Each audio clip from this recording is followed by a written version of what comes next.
proses.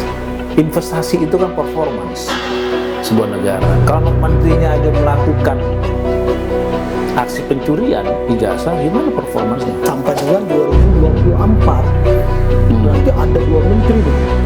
Memang dia menangani aplikasi judi-judi. Iya, dan itu bidang dia untuk mengunci aplikasi judi yang ada. Pemegang kekuasaan ketika dia berpindah menjadi menteri yang lainnya, dia tinggalkan dosa. Jadi harus dibersihkan juga dosa-dosa ini. MA memenangkan Orang yang tidak punya legal standing. ya Salah ada kalau orang ini salah melakukan salah harus Tidak banyak yang sebenarnya nggak penting-penting amat dari menteri ini. Ada sekementerian nggak penting-penting sekali, malah sudah berpemborosan. Jadi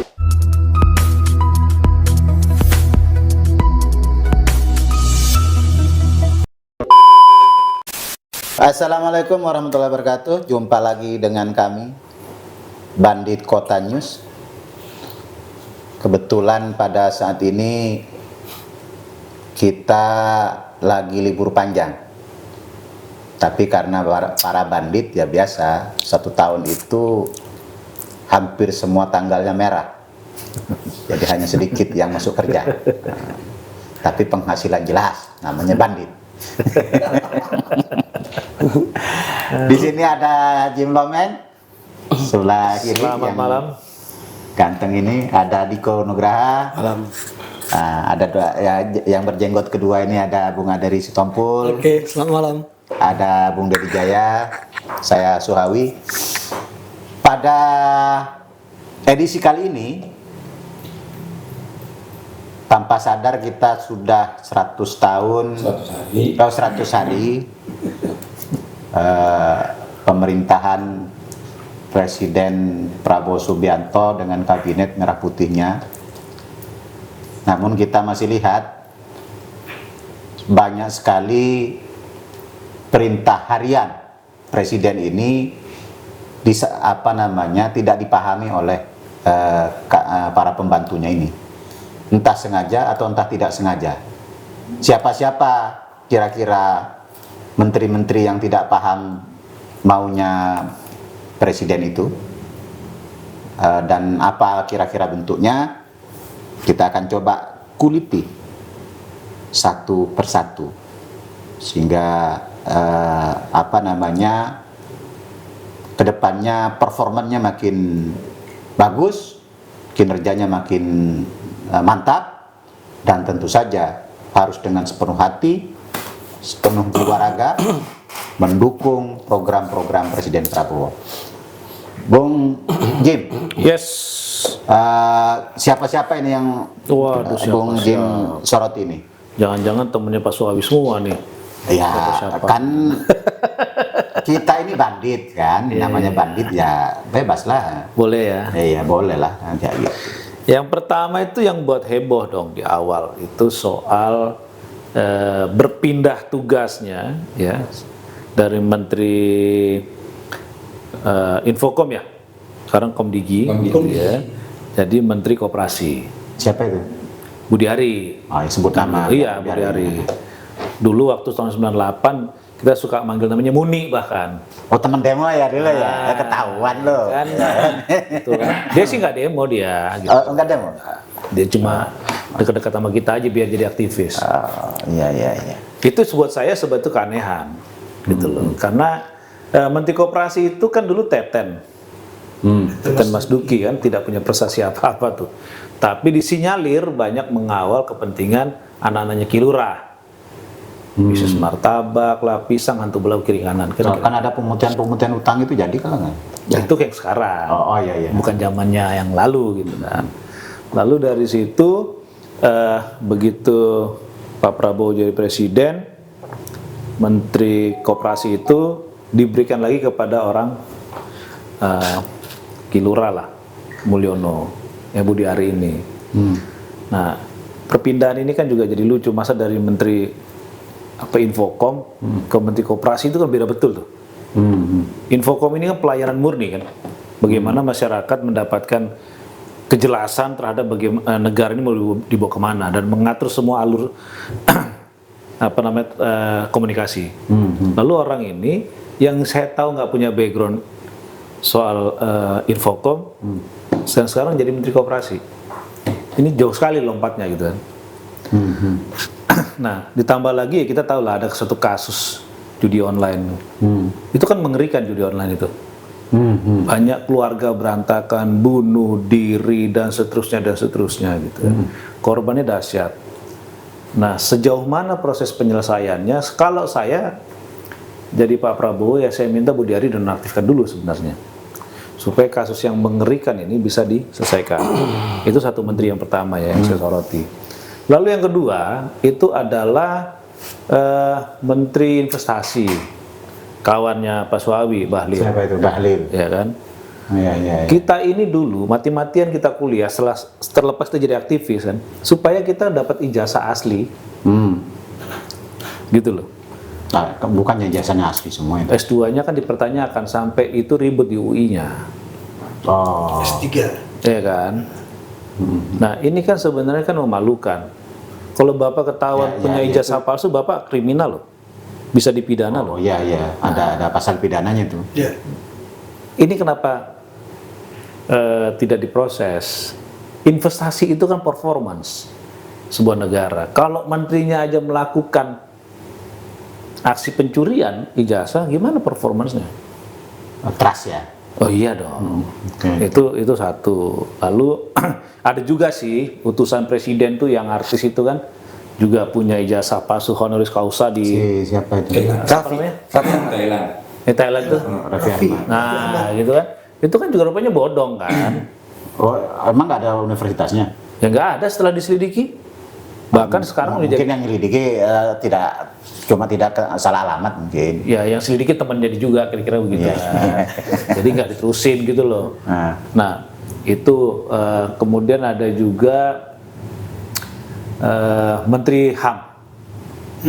Natalius Pigai, temannya Suawi juga kan? Gitu. Nggak kenal saya. Masa sih? Enggak. Katanya sering ketemu di Jogja dulu. Enggak. Oh enggak ya? Ini kan juga Saya pacarnya dia aja nggak tahu saya.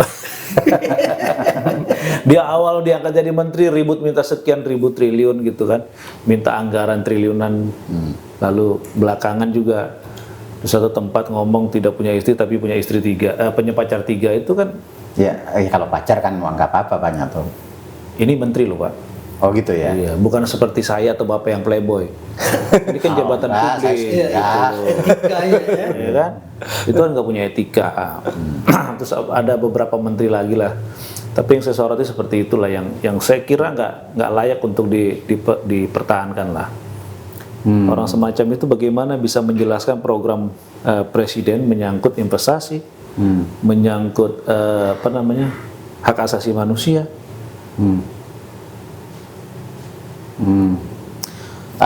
Jadi dengan masalah-masalah itu Jim Lomen menganggap ini tidak perform untuk membackup presiden begitu. Ya pasti, bukan hanya membackup, menjalankan program. Menjalankan ini ya kebijakan. Ini baru beberapa menteri ya, pasti nanti teman-teman tambahin lah. Bung Aderi, jadi kalau tadi Jim Lomen mengkritisi Budi Ari, terus Natalius Pigai, terus Raffi Ahmad, ya kan? Bahlil, ya kan?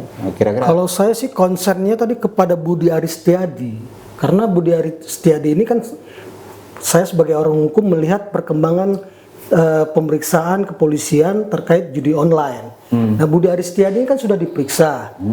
Kemudian, nah tindak lanjutnya apa? Belum terlihat. Nah, kemudian Mutia Hafid ini juga harus terbuka. Sebelum dari Hoki Situngkir sebagai dirjen aplikasi, itu siapa dirjennya? Siapa? Gitu loh. Nah, dirjennya itu adalah Samuel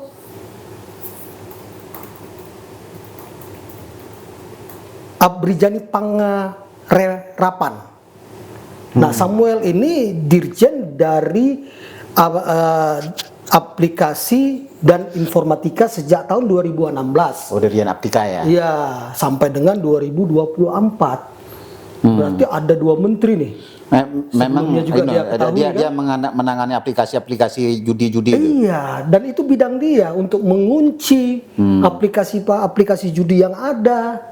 Nah, kemudian dia juga memiliki peranan di dalam mengeluarkan izin terhadap website-website yang ada. Nah, itu yang disebut dengan penyelenggara sistem elektronik atau PSE. Bukannya apa namanya, ada juga aplikasi-aplikasi yang di apa namanya di take down gitu kan? Iya, makanya itu dari Dirjen Aplikasi dan Sistem Elektronik inilah yang merupakan pintu utama, kunci utama untuk men-take down segala macam website yang terkait tentang judi online. Nah, itu. Memang Pak Samuel ini tidak menutup aplikasi-aplikasi judi selama dia menjabat. Nah, itu yang perlu penjelasan yang harus dikorek oleh pihak Kepolisian Republik Indonesia untuk supaya bisa jelas selama dia menjadi dirjen apa tindakan dia, apa yang dia lakukan. Nah, kemudian juga kan jadi pertanyaan juga ketika ternyata dapat kami data itu ada perusahaan-perusahaan yang apakah itu terdaftar juga sebagai penyelenggara sistem elektronik yang berlisensi judi dan pertaruhan. Itu resmi loh. Di mana itu? Itu di Kontiji, itu izinnya itu apakah perusahaan-perusahaan ini juga terdaftar? Gitu loh. Kenapa nggak dilegalkan aja judi itu? Nah, itulah sebenarnya yang terjadi. Makanya Terus selain itu siapa lagi? Apa lagi? Atau ada ini? Penjelasan? saya dapat data itu yang perlu nanti dipertanyakan itu tentang legalisasi judi tadi itu terhadap PT Patron Aptika Utama, PT Gateway Guna Selaras, PT Value Cipta Gemilang, PT Protokol Sasana Jinawi, PT Proteksi Dunia Emas. Nah, itu yang saya dapat informasi memiliki izin legalisasi judi. Artinya Bayar pajak nggak dia? ya, kalau begitu kan harus ada kewajiban dia bayar pajak juga kan. Nah, yang jadi persoalan itu yang menjadi kenyataan sekarang ini yang dibongkar, yang tangkap ini yang tidak berizin ataukah yang berizin dibebaskan. Ini kan jadi persoalan. Berarti ada kebijakan negara yang melegalkan perjudian. Ya kalau misalnya dilegalkan kan boleh aja kan? Ya bertentangan dengan undang-undang loh. Jelas undang-undang tegas kok menyatakan melarang judi kok. Judi. Boleh tanya nggak, itu beberapa perusahaan itu bisa mendapatkan izin legal tuh gimana ceritanya? Nah, itu muncul dari KBLI 92000 atau 92.000. Nah, munculnya itu dari sistem elektronik ataupun dari sistem perizinan Kemenkumham, kemudian dari data OSS ya. OSS itu. Nah, itu muncul. Nah, dari NIB nomor induk. Dari NIB itu muncul. Berarti mereka perusahaan ini menggelapkan dong statusnya. Nah, Gitu itu nggak mungkin. dia. Nah, itu terbit perizinannya. Berarti kong kali kong dong dari. Nah, itu jadi kebijakan kan ini. kayaknya apa namanya, soal perizinan itu kan dia didaftarkan secara elektronik aja kan, tinggal di-approve aja sama adminnya kan. Pasti harus melalui mekanisme dong. Mekanisme. Artinya berarti pengawasannya lemah. Pengawasannya lemah. Ya. Gitu loh. Terus Nah, itu yang saya melihat ininya ya. Nah, kemudian terkait terhadap kementerian yang tadi disampaikan investasi. Nah, investasi ini juga jadi masalah juga. Di mana Kementerian ESDM kan termasuk kan? Ya kan, investasi juga kan? Nah, itu terkait kepada kasus PT Tambang Timah, PT Timah Tbk. kenapa? Nah, itu salah satu dirjennya, Dirjen Minerbanya sudah jadi tersangka korupsi Di sekarang ini. di sekarang ini. Iya. Mungkin kan kementerian kemarin. Enggak, masanya Bung Bahlil pada saat itu. Nah, artinya harus dilihat pertanggungjawaban dari para pemegang kekuasaan ketika dia berpindah menjadi menteri yang lainnya, dia tinggalkan dosa. Ini harus dibersihkan juga dosa-dosa ini sesuai dengan program 17 besar program Pak Prabowo. Salah satunya menghapus dan meluluhlantakkan tindak pidana korupsi. Nah, kalau dirjen terlibat, pertanyaannya ke atasnya gimana? Ya pasti. Itu dong. Ke bawahnya bagaimana? Ini kan jamaah. Iya, iya. Itu yang saya lihat sementara ini dari 2 kementerian itu aja dulu. 2 itu. Dan nah, siapa lagi? Ya. Selain apa Yang namanya? itu yang disebutkan tadi ya? Tadi ada tambahan dari Aderi itu sama yang Jim Domin ini. Ya, Barangkali lo ada tambahan orang baru. kalau ini supaya kita agak inian ya, rupanya sudah ada yang mensurvei itu. Nah, Survei kinerja 100 hari itu. Nah, untuk kinerja pemerintah biar nggak kita ini ya, 74% responden menilai hanya sebagian janji kampanye yang berhasil di 100 hari pertama. dari 100 hari pertama. Kemudian yang kedua, ini menarik, 88% responden menyetujui perombakan kabinet. Oh gitu. Ya. Nah, yang ketiga, 52% responden kecewa dengan tata kelola anggaran. Nah, yang keempat, 46% responden menyebut koordinasi antar lembaga kurang optimal. Nah, kemudian di sini juga ada menteri dengan kinerja terburuk. Tadi seperti yang sudah disebutkan, ada Natalius Pigai, Menteri HAM, kemudian tadi ada Budi Ari, Menteri Koperasi, di sini dinilai tidak ada terobosan dalam mengelola koperasi. Kemudian ada Bung Bahlil, Menteri Energi dan Sumber Daya Manusia, dianggap juga kurang optimal. Kemudian Raja Juli juga menarik ini disurvei menjadi menteri termasuk dalam menteri berkinerja terburuk karena dia program ketahanan pangan dan transisi energinya beresiko meningkatkan deforestasi. Nah, kemudian Jandri juga masuk dalam Menteri kinerja Menteri Desa. Oh. Nah, ini yang disurvei oleh survei Celius ya. Sirus. Ada di Tempo, Celius. Nah, ini yang tadi ini itu rupanya sumbernya Tempo, memang pikiran-pikiran kita rupanya ya sejalan dengan masyarakat publik. Gitu. Artinya mereka juga menyoroti itu, gitu kan. Jadi ada tambahan Raja Juli sama Yandri ya. Iya. Oh, Pikir itu kalau untuk menteri ya. Cuman tadi menarik tuh. Nyambung lagi ke judul, saya pikir bukan soal itu nyambung Adiri. Coba dibacakan itu putusan MA yang keterkaitan dengan MA mengabulkan gugatan dari salah satu PT yang di situ ada praktek perjudian. Jadi perusahaan itu diblokir rekeningnya, kemudian perusahaan itu mengajukan gugatan. Dan MA mengabulkan. Saya pikir ada menang ini perusahaan itu. Menang. Nah, itu kan jadi apa ya? Ya. Kok perjudian nyata-nyata haram, nyata-nyata dilanggar lah gitu ya, nyata-nyata dilarang. Tapi kemudian keputusan MA secara berani gitu, menurut saya secara berani gitu ya, mengabulkan permintaan itu. Sementara bank itu sudah benar melakukan pemblokiran kan gitu. Ya artinya kan sebenarnya proses secara formil Aneh kan gitu loh. secara formil kan berarti ya kan secara legal formilnya benar. Tapi secara materialnya tidak tepat. Iya, enggak biar kita nggak sahwat itu, kita baca dulu. Pak Sawi salah. Bagaimana? Legal formilnya udah salah. Orang nggak punya hak melanggar, nuntut, dimenangkan. Itu di mana legal standingnya? Benarnya dia ya kan, karena dia nuntut ya kan, nuntutnya ke MA itu kan benar. Enggak. Iya kan? Legal standingnya dia salah. Dia nuntutnya ke MA itu kan benar kan. Tapi ya kan, MA memenangkan. Orang yang tidak punya legal standing. Salah. Ada rumus logika begini. Gimana? Kalau orang ini salah, melakukan salah, hasilnya salah. Lah kan begini, Gitu. dia ini salah. Dia ini salah. Tapi Gugatannya benar, melakukan gugatan menurut anda benar, prosesnya benar. yang dituju benar. Yang sebenarnya hasilnya tetap salah. Benar. Salah. Tapi kemudian ya kan, tempat yang dituju itu membenarkan perbuatan itu.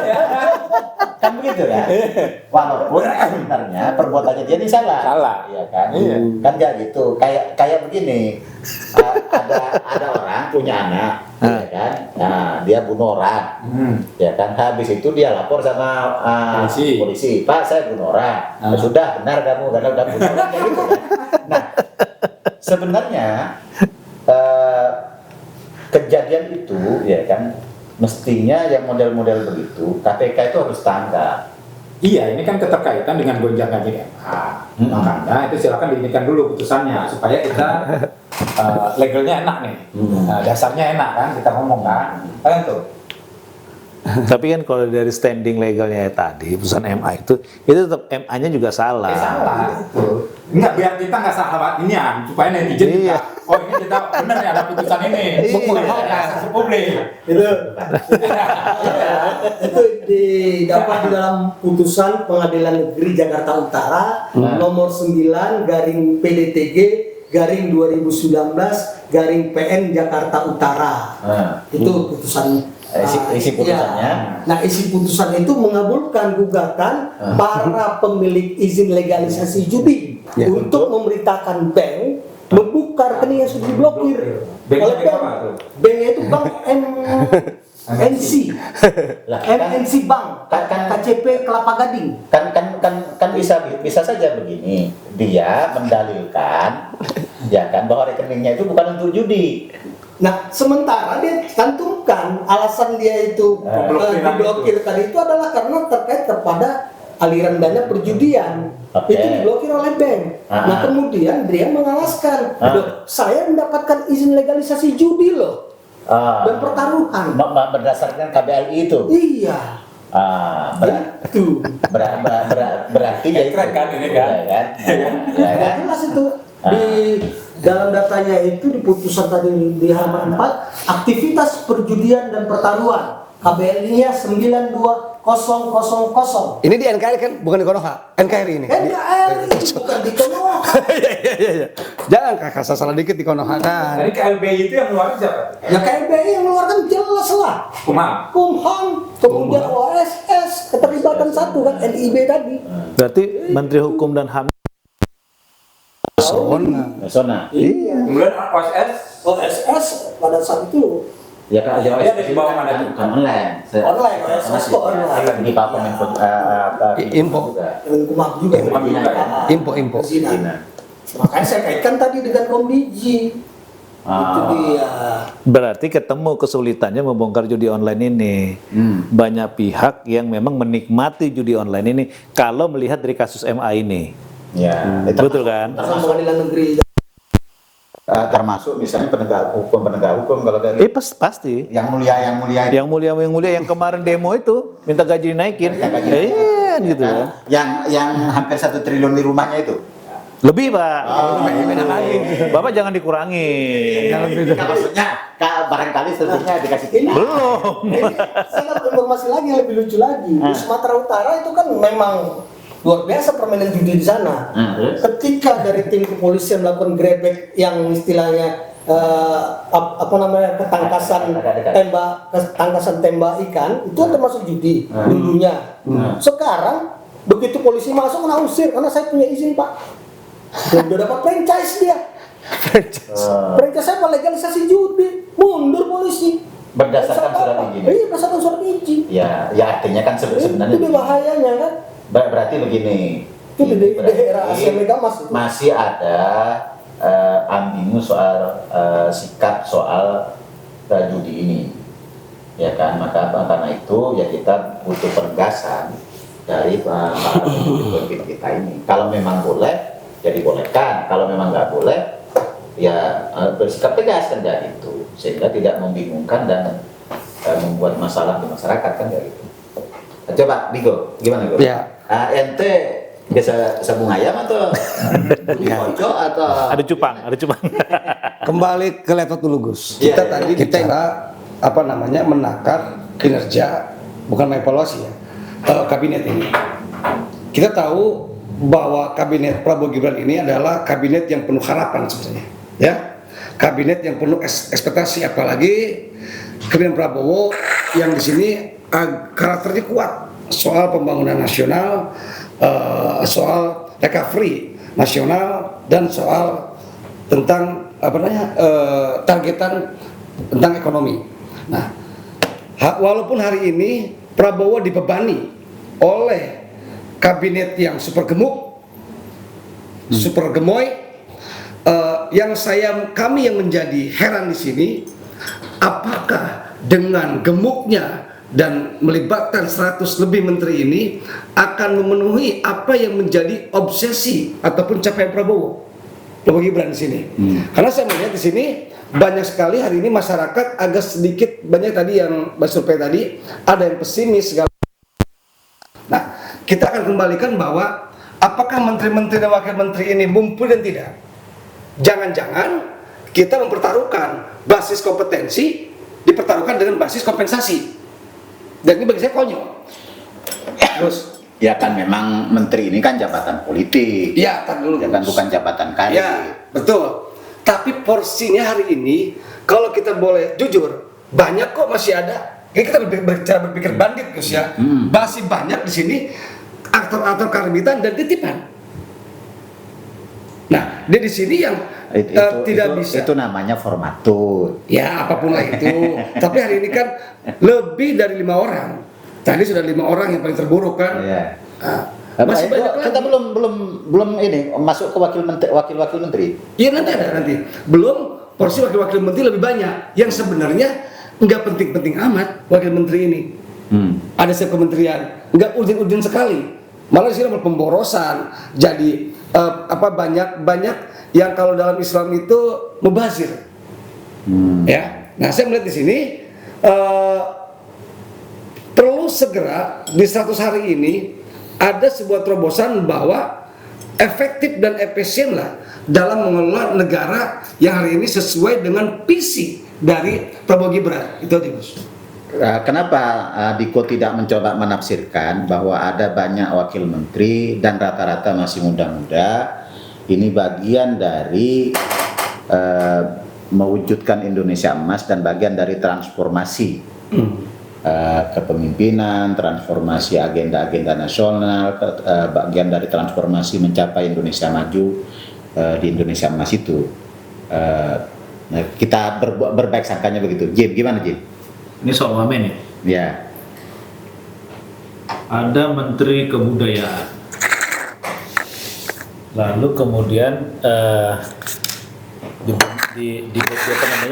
dibentuk lagi ada Wakil Menteri Budaya. Wamennya sih buat saya nggak ada masalah, jabatan wamennya ya. Tapi kan figurnya yang jadi masalah buat saya. Wamennya tau nggak siapa? Siapa itu? Giring. Ini kita bicara budaya nih. Berapa banyak penggiat budaya senior yang sudah berkiprah di bidang itu ditiadakan. Lebih baik kalau wamennya levelnya seperti ini, mohon maaf ya dengan segala hormat. Levelnya seperti ini ya wamennya hapus saja lah.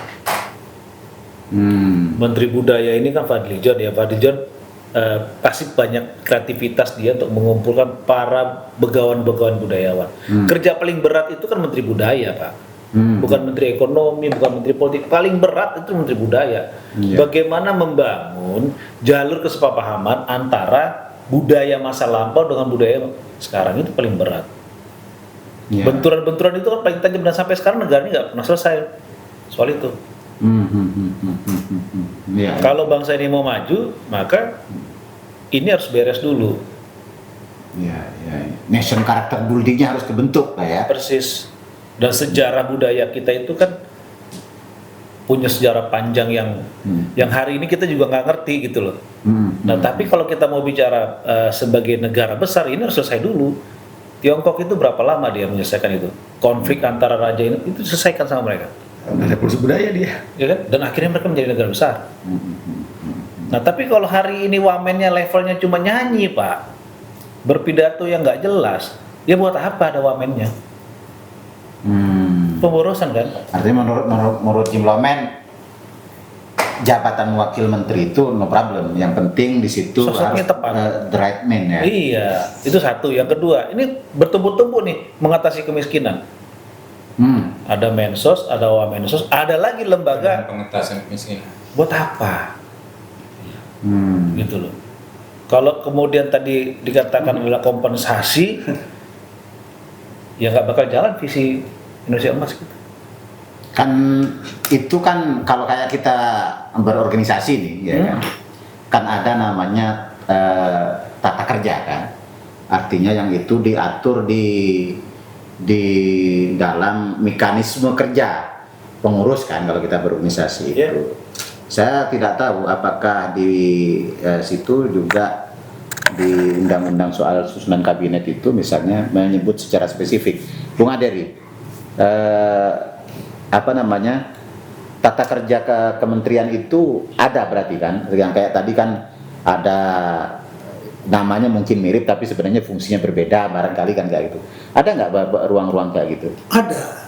Ada. Jadi yang saya lihat ini kan kesulitan-kesulitan yang terlihat dengan dipecahnya beberapa kementerian sehingga mereka harus memiliki kejar jadwal untuk pelaksanaan program 17 besar Prabowo dengan mereka menata ulang tata kerja mereka.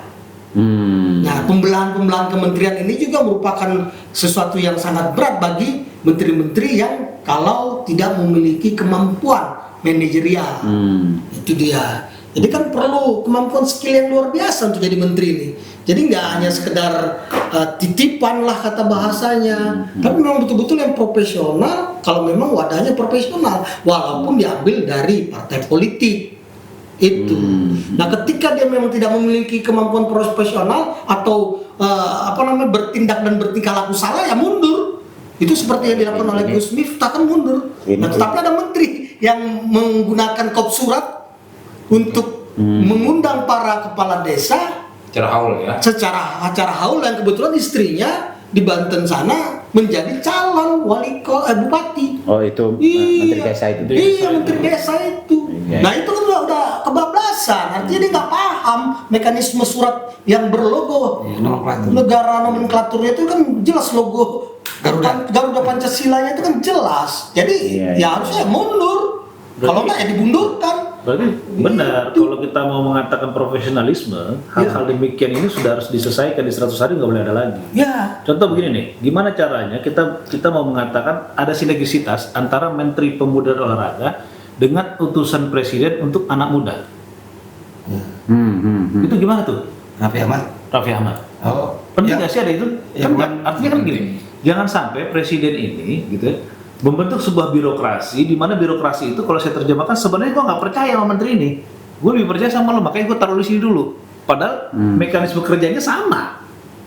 Ini kan berbahaya. Atau ini barangkali utusan khusus itu memang agar tidak menangani program-program prioritas presiden, agar sehingga tidak terbentur dengan problem-problem birokrasi di kementerian. Nggak bisa dong, Pak. Ini negara. Birokrasinya jelas. Ada Menteri Pemuda dan Olahraga. Berarti pemuda ya, olahraga sih kira. Pemuda ini kan banyak aktivitasnya nih. Nggak akan diurus juga itu. Gitu kan? Lalu untuk apa ada utusan presiden untuk urusan anak muda? Iya. Kan gitu ya. di mata saya jangan-jangan Pak Presiden ini nggak confirm sama menteri ini. Dia lebih confirm sama anak ini. Atau karena atau kita anak ini dipasang ini seolah-olah utusan dari kelompok anak muda. Ini gimana cara ngaturnya profesionalismenya? Kan anak muda ini kan kalau menurut undang-undang kepemudaan kan 16 sampai 30 tahun. 45. Nah, itu kalau menurut KMPI 40. Oh iya. Ya kan. Menurut Pemuda Katolik mungkin 45. Betul. Iya kan. Menurut Isara 50. Menurut Isara 50. Tapi usia itu yang ngurus siapa? Semuanya. Menpora kan? Nah, nomenklaturnya di Kemenpora seharusnya. Tapi pertanyaannya Kemenporanya ngurus atau enggak? Itu urusan lain. Urusan lain. Barangkali ya kan Raffi Ahmad mau ngurus kita kan kayak gitu. Kita belum tahu ini aturannya gimana. Ada ini enggak ada. Ya sebenarnya kalau dilihat dari situ memang satu itu memang ada tidak firm sehingga perlu diawasi atau di-supporting. Kenapa kayak gitu? Ada juga kan yang badan yang mengenai pengawasan terhadap anggaran itu. Pak Aris itu. Dia kan nanti akan cek semua anggaran itu kan. Gitu. Kita lihat hasilnya sudah ada juga kan. Sekitar 307 triliun itu. Penghematan anggaran, efisiensi kan. Nah, artinya kalau seperti itu memang di satu sisi dia lakukan politik akomodatif. Terus kemudian kinerja ini memang di backup lagi nih. Kalau ini nggak jalan, di backup itu. Memang sehingga tidak seremonial. Iya, memang resikonya kalau dilihat secara efisiensi, gitu kan. Nah, Tapi pada kenyataannya efisien. Ternyata efektif ini, Cak. Efektif. Artinya untuk sementara ya, untuk sementara di anggaran itu mampu dipangkas itu sekitar 300 triliun, Iya, iya, iya. 307 triliun. Kita bayangkan, berarti kan hal-hal yang sia-sia sebetulnya di periode-periode sebelumnya itu kan angkanya nyampe 300 triliun. Bos. Berarti kebocorannya sangat Kebocorannya besar, kan ya. luar biasa, Iya, gitu iya. kan. Kalau kita asumsikan, misalnya APBN itu 3.000 triliun, itu kan berarti 10% itu. Iya, iya. 10% di luar dari program-program infrastruktur dan segala macam. Ini yang remeh-temeh nih, seremonial. Iya, iya, iya. 300 triliun ini. Nantinya kalau memang masuk ke wilayah situ, memang satu sisi efektif. Kemudian kita bicara efisiensi, itu di satu sisi ini akomodatif pasti inefisien, ya kan? Nah, yang harusnya dilakukan juga itu mengurangi. Ini kan wamen banyak sekali sebetulnya. Ada satu kementerian bahkan sampai 3, kan gitu ya.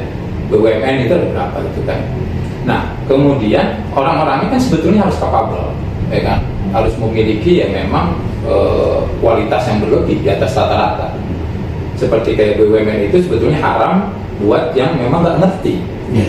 Kalau kita nggak mau bilang bahwa itu haram buat BUMN, buat parpol ya.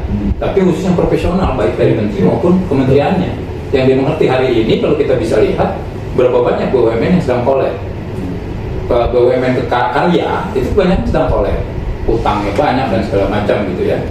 Belum lagi yang lain-lain. Nah, kalau ini tidak diisi dengan orang-orang yang profesional yang mengerti tentang keterkaitan membangun usaha, menjadi tidak efisien, menjadi tidak efektif. Nah itu kalau kita mau sorotin wamen-wamen itu yang memang harus dibedah juga gitu. Jangan hanya sekedar ini titipannya, katakanlah kita titipannya wapres, ya kan, kemudian titipannya partai politik dan segala macam. Ini khusus untuk kementerian yang memang sedang merecovery ekonomi. Ini murni harus memang orang-orang profesional. Dan dia sudah harus dibuktikan rekam jejaknya. Ya kalau rekam jejaknya ngurus organisasi seperti kita ya, kita aja harus kita sadari kita nggak paham membangun itu. Nah sementara anak-anak itu kan masih junior kita, bos. Bagaimana dia membangun usaha? Bagaimana dia membangun perusahaan yang lagi rusak, lagi bangkrut, ya kan? Kalau mereka nggak ngerti, kan gitu. Belum lagi kita bicara loh, oh ini titipan ini di sini, titipan ini kan bahaya kalau untuk seperti BUMN ini, gitu loh. Yang seperti kementerian-kementerian itu ya. Kalau yang tidak ada keterkaitan dengan recovery ekonomi, oke lah, gitu kan? Karena kementerian seperti ini, khususnya BUMN ini perlu efektif, gitu. Dia yang ngerti, gitu kan? Nggak bisa dilepas sama orang-orang yang memang sama lah kayak kita, gitu kan? Kita nggak bisa di situ. Belum punya rekam jejak untuk itu. Nah, kalau yang punya rekam jejak jelas kan, misalnya perusahaannya sudah IPO, itu jelas, berarti dia ngerti betul gitu loh. Nah kalau nggak punya perusahaan sama sekali yang masuk di BI, ditaruh di situ kan kita, oh ini ada persekongkolan nggak baik gitu. Soal titipan tadi tuh. Baik. Ini. Gus, ini Junior dia masalahnya ada di situ, ya kan? Dia membela itu, ya kan? Junior dia ada di situ, dia membela dia. ini enak nih. Ini yang kita bicarakan negara, Gus. Iya. Ya, yang kita bicarakan negara. Ya kan, yang ini diatur oleh sebuah undang-undang yang jelas dan pertanggungjawaban jelas. Jangan sampai tadi bilang dari awal berbasis kompetensi kalah dengan kompensasi. Ya, yang sebenarnya banyak kasus itu. Ada ketika wakil yang sebenarnya nggak terlalu penting banget dipaksakan masuk. Ya, akhirnya siapa yang rugi? Karena dampak ekses ini selain terhadap kinerja kabinet seluruhannya, ini terhadap psikologis masyarakat. Ini bahaya. Gimana kalau masyarakat hari ini publik 200 juta ini apatis? Apakah jadi gelombang? Karena nggak bisa juga, rakyat ini nggak bodoh-bodoh amat hari ini. Anak saya aja SMA sudah paham gitu loh. Mana memang ini efektif, efisiensi, mana ini capaian, mana targetan. Bayangkan, apa sekarang? Saya dikhawatirkan ke depan ini, ketika Prabowo Gibran terbebani oleh kompensasi bagi saya yang nothing ini, justru akan meruntuhkan hasta cita sendiri. Semua kita tahu. betapa tingginya dan besarnya gagasan Hasan Cita ya. Enggak, maksudnya gini, kalau levelnya kompensasi itu komisaris, ya komisaris lah. Nggak usah minta berlebih lah, belajar dulu lah kan. Jadi saya bilang begini, ini Ya kan kan? kompetensi. Kalau kompetensi kita sebagai aktivis, ya kan, sebagai pelaku civil society, oke, kita penggalangan, ya kan, ya dikit hasut ya boleh lah dikit gitu kan.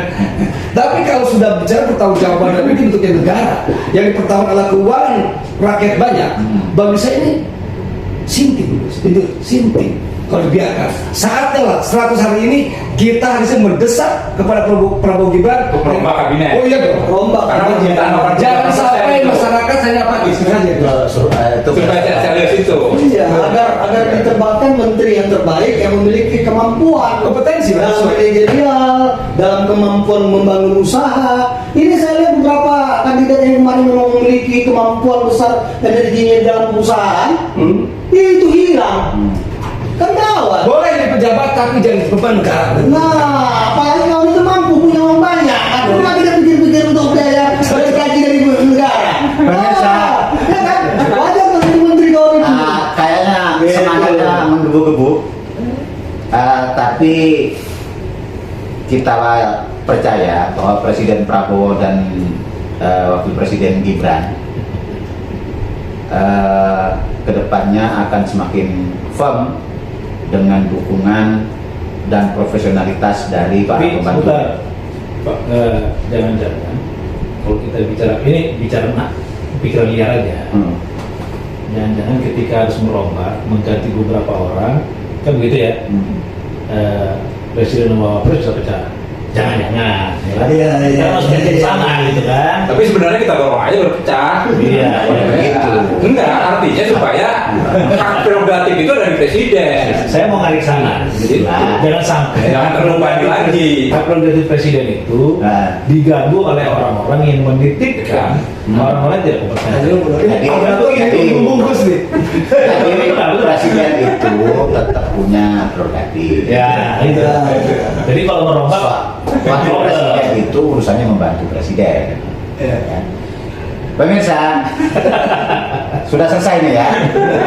Nah, ini memang kalau bandit ini belum selesai begitu.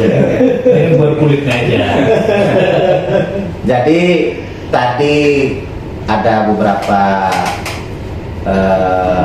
personil menteri, wakil menteri, utusan khusus yang dikuliti oleh bandit-bandit ini, tapi itu tentu menjadi bagian dari catatan sebagai masyarakat, karena semuanya berpulang kepada Presiden Prabowo sebagai kepala pemerintahan dan kepala negara untuk menempatkan orang-orang terbaiknya.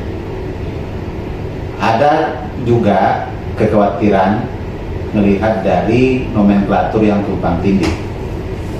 Karena itu diharapkan ke depannya agar sinergisitas itu lebih kuat dan lebih rekat sehingga tidak ada overlap dan ego sektoral.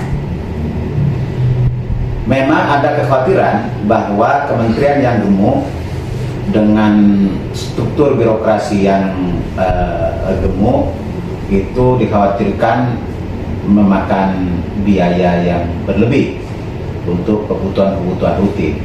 Tapi evaluasi yang ada ternyata Presiden Prabowo mampu melakukan efisiensi terhadap anggaran belanja dari kementerian dibandingkan periode-periode sebelumnya. Artinya kita yakin dan percaya bahwa gemuknya pembantu-pembantu presiden ini ternyata bisa efisien, sehingga kita mengharapkan kedepannya bisa lebih efektif dibandingkan sebelum-sebelumnya. Demikian dari kami, Bandit Kota News, karena hanya para bandit yang paham cara kerja bandit. Wassalamualaikum warahmatullahi wabarakatuh. Waalaikumsalam.